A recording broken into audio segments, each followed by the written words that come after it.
Avec nous, Pierre Fougerolas, qui est sociologue, professeur à l'université de Paris 8. Monsieur Paris 7, 8. 7, 8, oui, En l'occurrence, aujourd'hui, cela a assez peu d'importance. Cela dit, je sais qu'on est très attaché à son université. Monsieur Fougerolas, c'est une guerre qui va peut-être être très médiatisée. En tout cas, la crise qui l'a précédée l'a été en tout cas.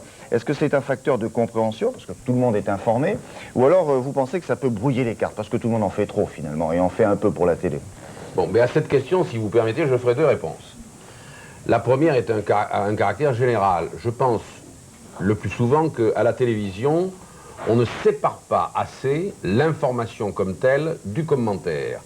Bon, mais en ce qui concerne alors la couverture de la crise du Golfe, là j'ai nettement l'impression qu'on est passé, disons, bon, de cette information habituelle, même confondue avec des commentaires, à une sorte de propagande, quoi. J'ai eu l'impression d'une propagande. De la part de De la part des télévisions, pas spécialement d'Antenne 2, d'ailleurs, ça m'a paru très général, et justement... Comme ça, Vous avez des exemples? Oui, les exemples sont ceux de l'image et ceux du commentaire. Alors, par exemple, hier, j'écoutais Henri Sagnier, qui disait « Le vent de l'intransigeance souffle toujours sur Bagdad ». C'était vrai.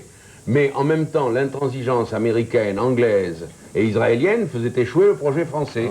Alors il faut équilibrer. On a souligné sans arrêt le choc des deux intransigences. Hein, depuis, moi, je n'ai pas trouvé. Depuis des semaines. Enfin. En ce qui concerne les photographies, c'est intéressant ça. Bon, je n'ai pour M. Saddam Hussein aucune sympathie particulière. Mais je constate qu'on le prend souvent en contre-plongée, on fait des montages... Puis attendez, il y a peu de télévisions occidentales qui ont réussi à aller à Bagdad, en tout cas. Mais vous il y en êtes a responsable des montages, quand on met ensemble telle et telle photo. Quand on vous fournit des images, monsieur Fougerolas, vous les prenez telles qu'elles sont, vous croyez qu'il y a une intention particulière de faire de cet homme, quoi, plus diable qu'il ne l'est? Oui, il y a ça c'est une tentative de diabolisation. La comparaison avec Hitler, par exemple, bon alors, Ted Kennedy, a dit au monde entier, au Sénat américain, Saddam Hussein n'est pas Hitler, le Koweït n'est pas la Tchécoslovaquie. Bon, ça peut nous éclairer. Et j'ai constaté aussi que ceux qui tenaient des propos qui n'étaient pas en accord avec la politique gouvernementale, soit américaine, soit française, ne voyaient pas souvent leurs propos répétés. Alors que, le plus souvent, quand un homme politique d'une certaine importance tient des propos, c'est donné dans plusieurs journaux successifs. Monsieur Fougerolas, vous faites le même reproche aux hommes politiques, aux dirigeants de notre pays ou d'autres pays, ou bien vous le réservez à la classe médiatique Non, il y a deux choses. Moi, je me sens proche de la position, par exemple, de M. Giraud, l'ancien ministre de la Défense nationale, et du fait de cette position par rapport à la guerre possible, j'ai un œil peut-être plus critique.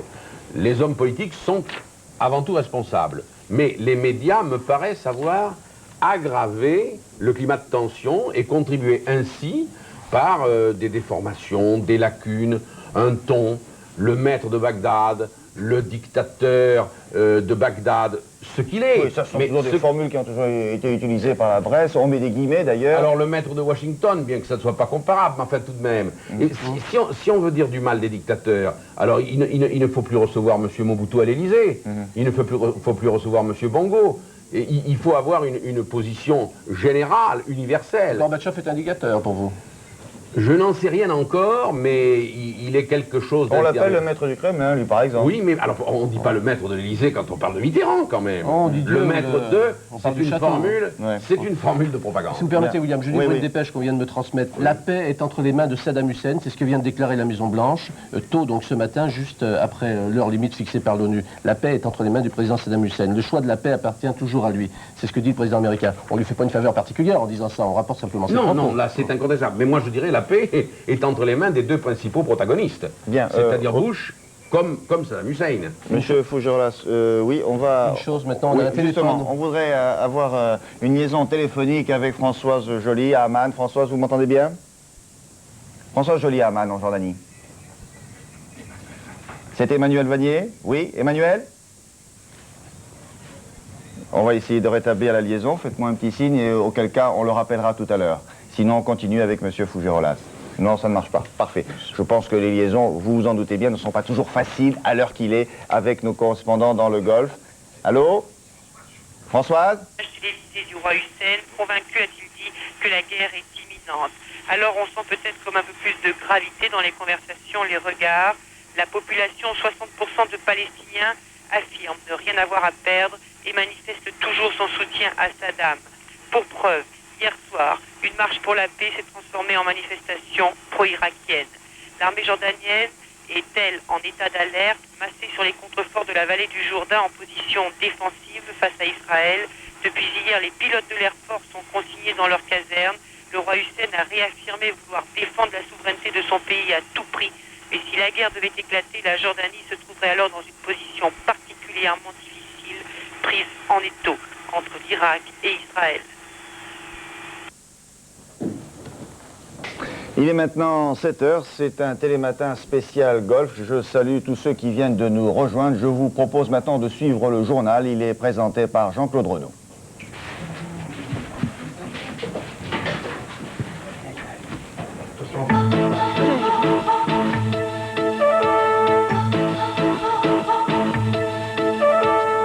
Bonjour, l'ultimatum a expiré il y a 1 heure. Aucun signe n'est venu de l'Irak, malgré l'ultime appel lancé cette nuit par le secrétaire général des Nations Unies, M. Pérez de Cuellar, qui a instamment demandé à Saddam Hussein de se retirer du Koweït. J'ai reçu l'engagement, a-t-il dit, qu'il ne serait pas attaqué. Aucune réponse de Saddam Hussein, qui effectuait hier soir une tournée d'inspection de ses troupes sur le front. Le président irakien, qui s'est rendu au Koweït et à Bassora, a demandé à ses soldats de se tenir prêts. Tout à l'heure, Radio Bagdad n'a même pas mentionné l'expiration de l'ultimatum. On voit ici Saddam Hussein passant ses troupes en revue, en tout cas leur rendant visite. Les tentatives de paix ayant échoué, la parole est maintenant aux militaires et tous les regards se tournent vers Washington où nous retrouvons notre correspondant Jacques Abouchard. Il est 1 h du matin là-bas et apparemment... Il est 1 h du matin là-bas et apparemment, Jacques, il n'y a pas d'activité particulière à la Maison-Blanche. On dit même que le président Bush s'est couché normalement. Jacques, vous m'entendez? Jacques Abouchard? Jacques apparemment ne m'entend pas. Alors nous avons vu Jacques Abouchard. Bien, nous allons poursuivre le cours de ce... Nous poursuivons le cours de ce journal en attendant de retrouver Jacques Abouchard.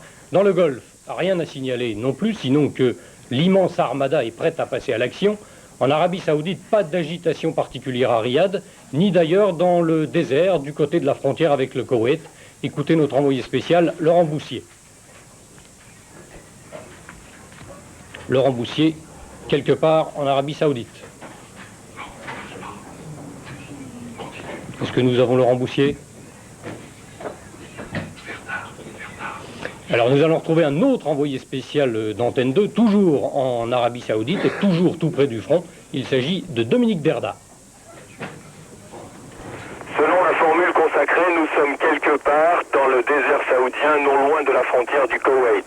Après une nuit glaciale, le jour vient de se lever. Vers 7 h du matin, le bruit d'un obus fait trembler les murs et les vitres des maisons. Mais tout est calme dehors. Personne, à part nous, n'y prête la moindre attention. Ce sont en fait les Américains qui s'entraînent 1 heure encore avant la fin de l'ultimatum, comme pour mieux faire comprendre, si besoin était, aux Irakiens d'en face leur détermination. La guerre des nerfs a commencé depuis bien longtemps déjà. Hier encore, des avions de chasse américains à haute altitude venaient frôler la frontière. Les Irakiens font la même chose, nous dit un militaire. Ils foncent droit sur l'Arabie Saoudite comme s'ils attaquaient et au tout dernier moment, ils font un virage à 90 degrés. Quand sonne 8 heures, rien ne change sur le visage des civils saoudiens. Eux savent depuis longtemps que Saddam Hussein ne reculerait pas. Mais ils ne semblent pas inquiets, tant ils sont persuadés de la victoire écrasante des forces de la coalition. Les militaires saoudiens sont venus en voiture pour entrer directement chez eux quand tout serait fini. Mais personne ne sait justement quand se terminera une guerre qui désormais, ici, peut commencer à tout instant. À noter une dernière information, elle nous vient de Washington, de la Maison-Blanche, qui déclare dans un communiqué, il y a quelques minutes, « La paix est entre les mains de Saddam Hussein. Le 15 janvier était une date limite pour un retrait irakien du Koweït. Ce n'était pas une date limite pour une action de l'ONU. » C'est un communiqué de la Maison-Blanche. À Bagdad, en Irak, on a complètement ignoré l'ultimatum. Sur place, notre envoyé spécial, Martine Laroche-Joubert. Une brume lourde pèse ce matin sur Bagdad. Nous avons écouté cette nuit le porte-parole de Saddam Hussein, un discours à la fois religieux et militant où aucune concession ne semble envisagée. Dans la rue hier soir, beaucoup moins de monde que d'habitude, quelques barrages, une tension certaine. Chacun ici veut ou fait semblant de ne pas y croire. De plus, les Irakiens possèdent bien l'expérience d'une guerre conventionnelle comme la guerre avec l'Iran, mais aucun ne peut réellement imaginer ce nouveau type de conflit. En Israël, la radio militaire a ouvert son premier journal au moment où l'ultimatum expirait en disant « L'Irak n'a pas pressé sur la détente ». De Jérusalem, notre correspondant Charles Anderlin. 7 h du matin en Israël, voici l'édition spéciale du journal de la télévision israélienne. Le présentateur annonce que l'ultimatum vient d'expirer. Après le dernier appel à l'Irak du secrétaire général de l'ONU, un message important. Tous les établissements d'enseignement sont fermés jusqu'à dimanche. Le ministère de l'Éducation demande aux élèves de rester à proximité de leur domicile. Il n'y a pas d'autre renforcement de l'alerte chimique. Ehud Yahari, le spécialiste des affaires arabes, présente les dernières images reçues dans la nuit d'Irak. Saddam Hussein inspecte ses troupes et prie au Koweït. Hier soir, les téléspectateurs israéliens ont eu droit à un programme pas comme les autres entre deux séries américaines. Une bonne demi-heure d'explications sur les moyens de défense anti-gaz, le berceau dans lequel il faudra placer les nourrissons avec un biberon. La traduction en russe était destinée aux immigrants du RSS. Pour l'instant, les autorités ne demandent pas aux Israéliens de se déplacer en permanence avec leur kit anti-gaz. Hier soir, au ministère de la Défense à Tel Aviv, on affirmait qu'il n'y avait aucun changement dans le déploiement des missiles irakiens. Bien, je crois que nous avons maintenant en direct de Washington notre correspondant permanent Jacques Abouchard. Jacques, vous m'entendez? Jacques, vous m'entendez? Alors, est-ce que, comme on dit, le président Bush s'est couché normalement tout à l'heure? Alors, George Bush a la réputation d'être un couche-tôt. Il a mis la clé sous le paillasson ce soir vers 23 h, en même temps que tous ses collaborateurs. La Maison-Blanche était très calme, sauf à l'extérieur, où les pacifistes, les militants pacifistes, les militants anti-guerre dans le Golfe ont continué à se manifester pendant toute une partie de la nuit. Alors, évidemment, personne ne s'attendait à ce que les bombes soient lâchées sur l'Irak aux 12 coups de minuit, n'est-ce pas? D'autant plus que sur le territoire irakien, ou en Arabie Saoudite, il est actuellement, si je comprends bien, 8 h du matin. Or, l'aviation américaine, qui est supposée ouvrir le feu en cas d'hostilité, peut profiter pleinement la nuit de ces équipements ultra sophistiqués d'appareils de visée. Donc le président Bush a toujours dit que le plus tôt serait le mieux. Si malheureusement on devait entrer dans le conflit, le plus tôt ça peut être 1 ou 2 jours. Merci Jacques Abouchard. Je crois que nous avons maintenant un autre envoyé spécial d'Antenne 2 en Arabie Saoudite, Laurent Boussier. Est-ce que nous avons Laurent Boussier? Ou alors, est-ce que nous allons à Alger? Oui. D'accord. Ok, ben je te rappelle tout à l'heure parce que j'ai la clôture. Peut-être peut-on mettre... Alors, nous allons sans doute dans quelques instants retrouver l'un de nos envoyés spéciaux. On va me dire lequel. Alors, nous allons à Alger? Non, alors nous allons rester à Paris où le Conseil des ministres est convoqué tout à l'heure à 9 h, à 11 h. Députés et sénateurs réunis en session extraordinaire écouteront un message de François Mitterrand, puis une déclaration de politique générale, avant de se prononcer sur l'engagement des troupes françaises dans le Golfe. Comment les Français ont vécu l'expiration de l'ultimatum tout à l'heure, nous avons tenté d'en avoir une petite idée en interrogeant les Parisiens. Que ce matin, en vous levant, vous avez pensé crise du Golfe? Oui, bien sûr, on a écouté les infos dans la voiture. Vous êtes inquiet? Un peu. Ah, l'espoir, je crois qu'elle vient pas de nous, l'espoir. Hein. La solution, vous la connaissez, vous, la solution, là, actuellement? Non, pour répondre à ça, faut voir les gens qu'on a en face. Hein. À partir du moment où c'est des gens sensés, ça va, avec qui on peut discuter, ça va, mais à partir du moment qu'il n'y a plus de dialogue, je pense pas qu'on puisse faire quelque chose. Hein. Je considère que c'est la guerre la plus stupide qu'il y ait jamais eu, et qu'il n'y aura jamais, et toutes les guerres sont complètement inutiles. Et en tout cas, cette guerre ne résoudra jamais rien. Vous savez qu'il est 6 h, c'est la fin de l'ultimatum, là. Vous n'avez pas peur? Non, pas trop. Et je suis de très loin, donc je peux malheureusement pas faire grand-chose. Si ce n'est peut-être prier, c'est tout. L'expiration de l'ultimatum a provoqué une forte baisse de la bourse de Tokyo. Ce matin, elle perd plus de 3% à la mi-journée. Il faut dire qu'on s'interroge beaucoup sur les conséquences éventuelles d'une guerre dans le Golfe sur le plan économique. En ce qui vous concerne, Gérard Leclerc, vous envisagez 3 scénarios. Oui, premier scénario, le plus favorable, c'est la guerre éclair avec une victoire américaine rapide et totale. Après un accès de fièvre, les cours pétroliers se replieraient à 20 voire 10 $. C'est donc le contre-choc pétrolier qui, avec l'effet psychologique de la victoire, devrait accélérer la sortie de la récession aux États-Unis et relancer la croissance et l'investissement en France, à condition bien sûr qu'il n'y ait pas de nouveaux problèmes au Proche-Orient ou en URSS par exemple. Le deuxième scénario, ou bien disons c'est le scénario gris, c'est l'enlisement militaire. Les marchés pétroliers sont déstabilisés avec un conflit qui traîne. Les cours jouent au yo-yo entre 20 et 40 $ le baril. La bourse s'enfonce, l'inflation menace et les chefs d'entreprise restent dans l'attentisme. La croissance ralentit en Europe, le chômage risque de repartir en France et la récession se prolongerait aux États-Unis. Enfin, il y a bien un troisième scénario carrément noir, c'est l'embrasement des installations pétrolières saoudiennes. Le baril s'envolerait à 80 voire 100 $. C'est donc un nouveau choc pétrolier avec l'inflation, les limitations autoritaires de la consommation de pétrole. Mais pour les experts, ce scénario catastrophe est peu vraisemblable compte tenu du parapluie militaire américain et de la dispersion des installations pétrolières en Arabie Saoudite. Pour le reste de l'actualité, sachez que Mikhail Gorbatchev menace une nouvelle fois les républiques baltes. Si vous ne changez pas de politique, a-t-il dit aux Lettons notamment, attendez-vous à de nouveaux gestes maladroits de l'armée rouge. On termine avec la fusée Ariane qui est bien partie cette nuit. C'était le 41e lancement. Ariane a mis sur orbite 2 satellites de télécommunications. Voilà, fin de ce journal. Vous retrouvez William Lémergie et Gérard Morin avec leurs invités. Merci Jean-Claude. Madame, Monsieur, si vous venez de nous rejoindre, eh bien sachez que nous allons maintenant continuer cette session d'information que nous appelons encore la crise du Golfe avec nos invités, nos envoyés spéciaux un peu partout dans le monde et notre réflexion ici même avec des spécialistes et des invités dont vous parlez, Jean-Claude. Une petite précision à propos de ce message de la Maison-Blanche dont on parlait il y a un instant dans le journal. C'est un message qui a un sens particulier selon vous, Gérard Sebag. Absolument, c'est un message extrêmement important et je le lis textuellement. Le 15 janvier, dit la Maison-Blanche, était la date fixée à l'Irak pour le retrait du Koweït. Cela ne signifiait pas qu'il s'agissait d'une date butoir pour une action des Nations Unies.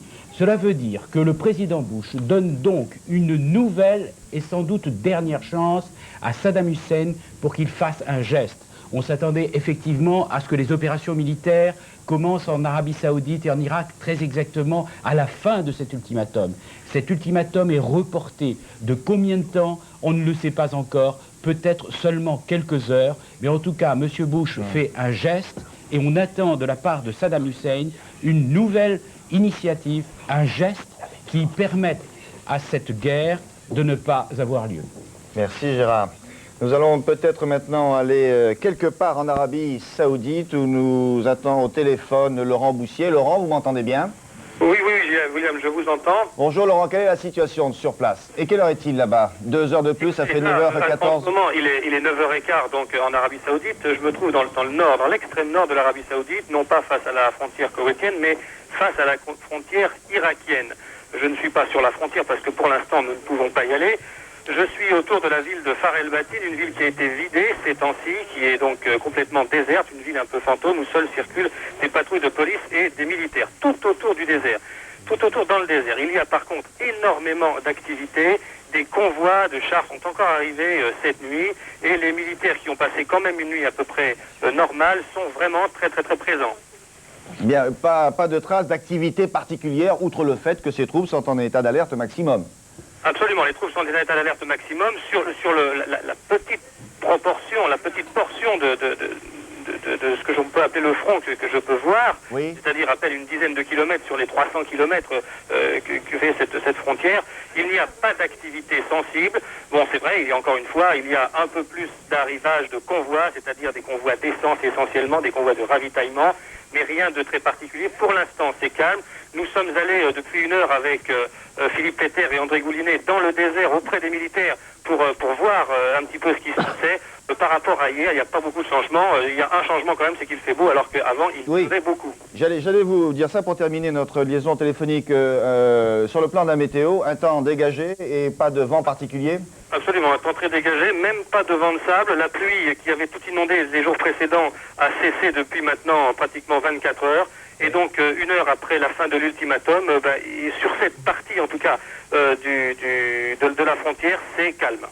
Laurent, une question d'ordre technique. Les Américains annoncent que des opérations de brouillage ont commencé de la part des Américains pour les communications irakiennes. Est-ce que les militaires peuvent le ressentir, ça? Au sol, et vu les contacts que j'ai ici, j'aurais du mal à vous confirmer ou à vous infirmer cette information.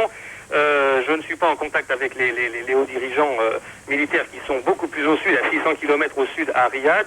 Ici, il semble que pour l'instant, au niveau de la radio, on entend toujours les Américains. Je n'ai pas eu l'occasion d'essayer d'écouter les conversations irakiennes.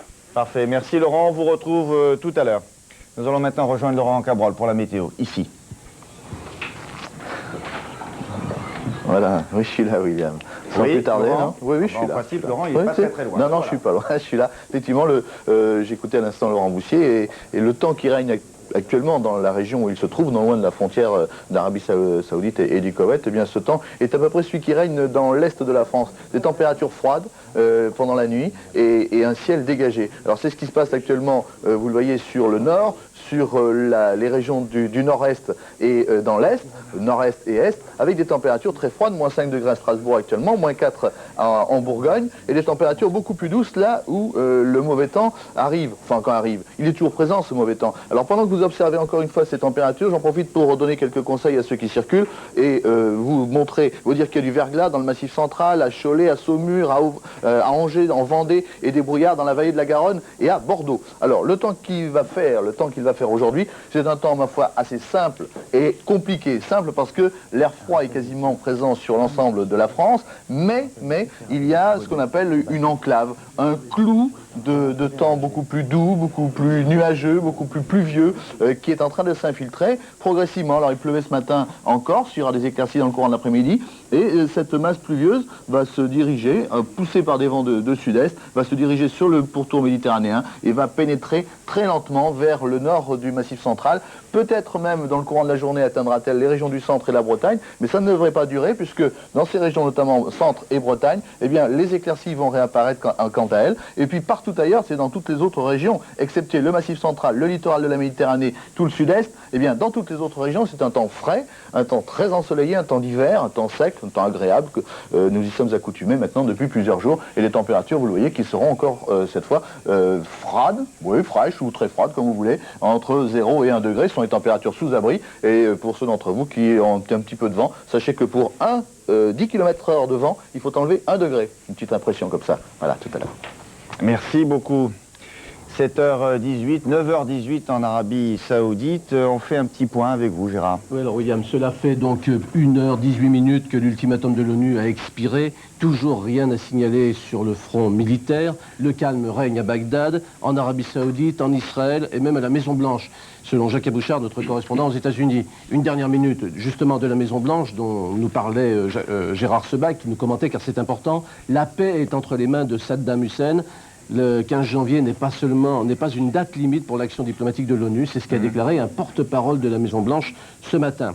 Par ailleurs, on nous signale que l'ambassadeur d'Irak aux États-Unis a quitté Washington cette nuit. Toutefois, l'ambassade d'Irak reste ouverte aux États-Unis. Voilà pour les dernières nouvelles. Gérard le précisait que ce n'est pas une date butoir, le 15 janvier, c'est ça que ça veut dire. Pas de butoir. Comme ça qu'on peut l'interpréter. Nous avons Jérôme Bonny au téléphone en direct d'Alger. Jérôme, vous m'entendez bien? Bonjour. Oui, William, je ne suis pas au téléphone, je suis ici dans le studio de Télématin. Et vous voyez, non? Quelle est la situation à Alger ce matin? Je suis dans le studio de Télématin de la télévision algérienne, donc qui pour cette nuit qu'on appelle ici la nuit de tous les doutes a diffusé des programmes toute la nuit pour la première fois de son histoire, mais des programmes qui en fait avaient visiblement plutôt pour objectif de calmer les esprits. En effet, il y a une heure par exemple, à l'heure H, c'est un chanteur traditionnel qui avait l'antenne. Il faut dire que le gouvernement algérien est un petit peu sur une poudrière.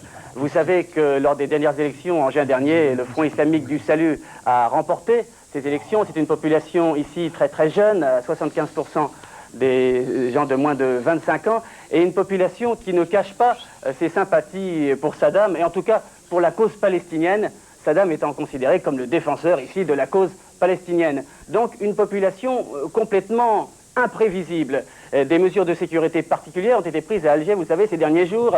Le quartier des ambassades est bien protégé par la police. C'est un quartier d'ailleurs qui est pratiquement déserté. Bon, il y a encore bien sûr pas mal de représentants de la communauté française et d'autres communautés européennes, mais les Anglais, la plupart, sont partis, et les Américains ont eu les directives aussi de rentrer chez eux, parce qu'on ne sait pas très bien de quoi demain sera fait si jamais la guerre éclatait. Alors sur le plan diplomatique, William, Alger a toujours été en flèche, vous le savez, sur le plan diplomatique. Le président Chadli a toujours tenté d'établir un dialogue, ça a toujours été sa priorité. Plutôt que des plans de paix étouffés, il a toujours considéré qu'il fallait absolument favoriser un dialogue entre les deux parties prenantes essentielles, c'est-à-dire les Irakiens et les Américains. Encore en début de semaine, il devait aller à Washington et à Bagdad, mais Washington lui a répondu qu'il fallait d'abord passer par Bagdad. Or, il considérait que la position de Bagdad, il la connaissait déjà suffisamment, et ce voyage a été finalement annulé. Hier, donc, ici à Alger, cette diplomatie algérienne qui a toujours été très active était en fait au point mort. Un membre du gouvernement me confiait qu'il était très pessimiste. Il me disait, moi, mon sentiment personnel, c'est qu'il va y avoir la guerre.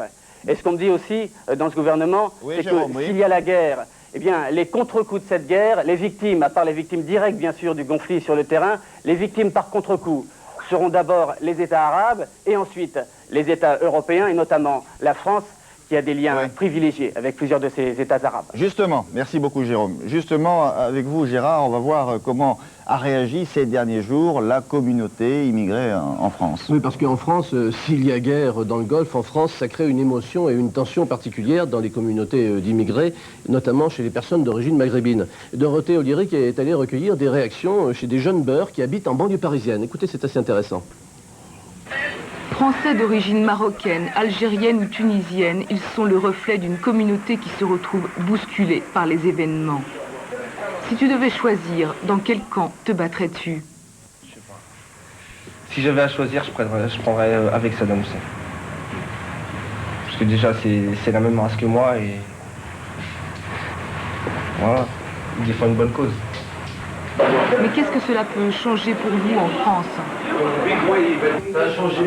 Ça va changer beaucoup de trucs, il y aura beaucoup de racisme. On peut rien faire, on peut rien changer, on va pas prendre des armes et commencer à fusiller dans notre quartier. On se révoltera ici d'une autre manière. Et si tu es appelé pour aller te battre à côté des Français contre Saddam Hussein, est-ce que tu y vas? Ça, j'irai. S'il faudrait vraiment, j'irai. Ah, bête comme parce qu'il ne va rien manger. S'ils s'en mêlent les Israéliens, bon, ça va faire un impact, c'est-à-dire ça veut dire vraiment une guerre simple. Et ça, on l'a déjà prédit. Tout ce qui m'intéresse dans la vie, c'est pas d'être américain ou arabe ou français, je m'en fous de tout ça. Mes papiers ne m'intéressent pas, je défends ma religion, je suis musulman. Musulmans, un mot qui revient souvent dans leur bouche. Pourtant, cette guerre, ils n'en veulent pas. Ils ont attendu jusqu'au bout un geste, pas de Saddam Hussein, mais des États-Unis. Avec nous, Paul Balta, écrivain, spécialiste du monde arabe. Monsieur Balta, à l'heure qu'il est, c'est-à-dire nous avons passé l'heure de l'ultimatum, est-ce que vous n'avez pas l'impression que le monde arabe est encore plus uni, si jamais il l'était, derrière Saddam Hussein? En tout cas, les opinions publiques. Si on voit la récente manifestation à Alger du Front islamique du salut, dont on pensait qu'il avait quelques liens avec l'Arabie saoudite, ben en fait, il a pris position pour Saddam. Et ça va lui poser un problème, peut-être d'ailleurs, parce qu'on dit qu'il est financé par l'Arabie saoudite. C'est ce qu'on a dit. Ils l'ont démenti, mais enfin, c'est vrai qu'il y a toujours eu des liens entre les partis, genre frères musulmans, avec l'Arabie saoudite. Mais je crois que dans le cas présent, le FIS, comme les autres partis islamistes, sont très attentifs aux opinions publiques et ils ne veulent pas s'en décoller. Et je crois que ça explique leur réaction. Alors pourquoi? Ce n'est pas qu'ils aient un amour particulier pour Saddam Hussein. Saddam n'a pas l'aura qu'a eu Nasser, mais c'est l'homme qui a tenu le coup, qui a résisté aux Américains. Et c'est vrai que dans le monde arabe, dans les opinions, dans les peuples, il y a une très grande frustration vis-à-vis du problème palestinien, vis-à-vis d'une série de problèmes avec l'Occident, où ils ont l'impression vraiment qu'il y a deux poids, deux mesures. Mais quoi qu'il arrive, qu'il y ait guerre ou pas guerre, que la guerre, il la perde rapidement ou pas, Saddam est forcément gagnant, à votre avis, dans les populations. Et à quel moment les États suivront-ils les populations? Si vous voulez, je crois qu'il y a un décalage dans les opinions. Si vous voulez, en Europe ou en Occident, on a pu penser que Saddam a agi avec cynisme et intelligence. Je pense que pour beaucoup d'Arabes, on ne peut pas généraliser, mais pour beaucoup, il a agi avec courage et panache. Et même s'il perd la guerre, il est gagnant, vous dites?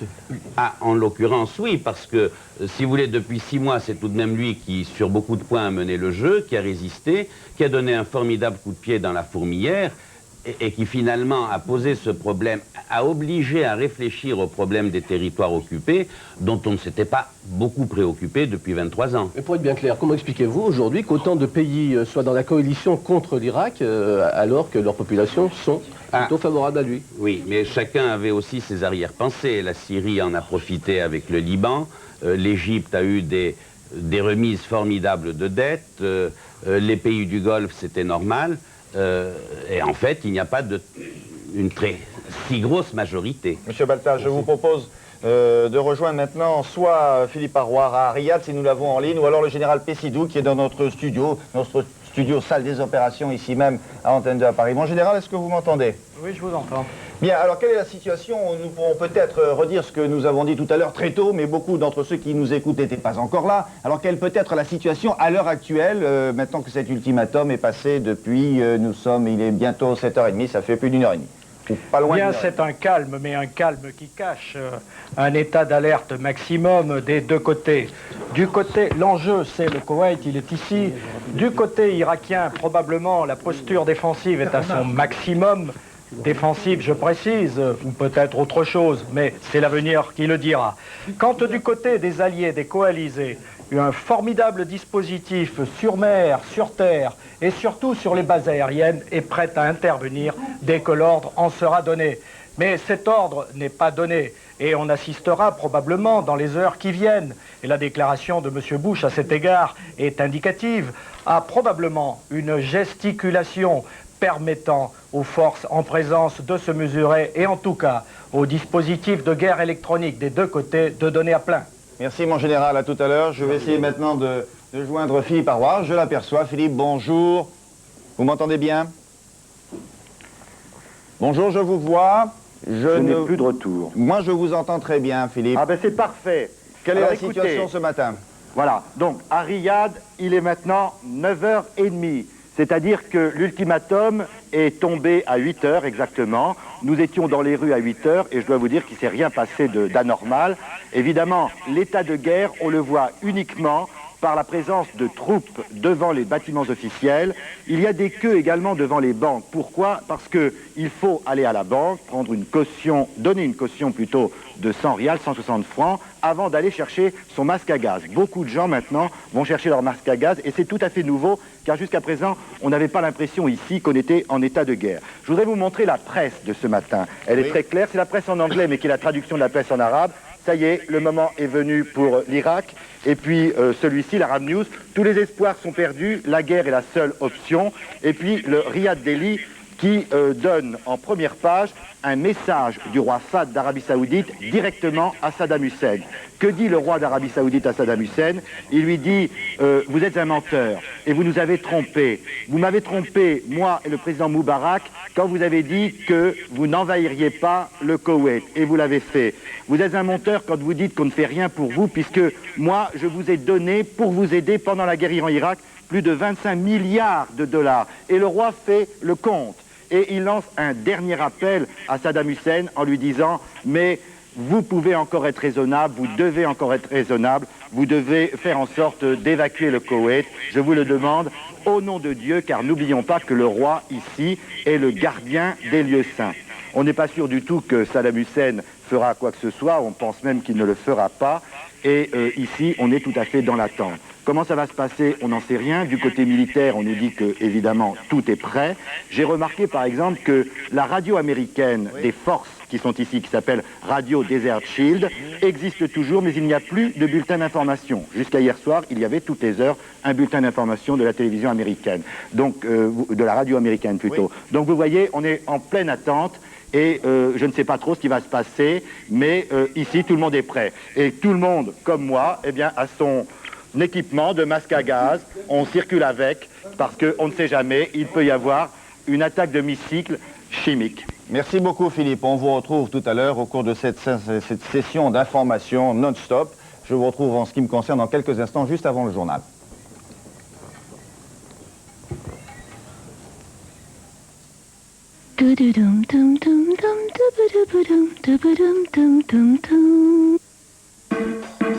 Cuisine, touchez du bois, la paire est là. Touchez du bois, la paire est là. La paire, il n'y en a pas deux.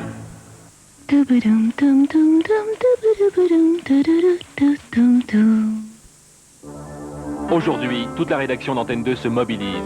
De 10h40 à midi, en direct de l'Élysée, de l'Assemblée nationale, du Sénat.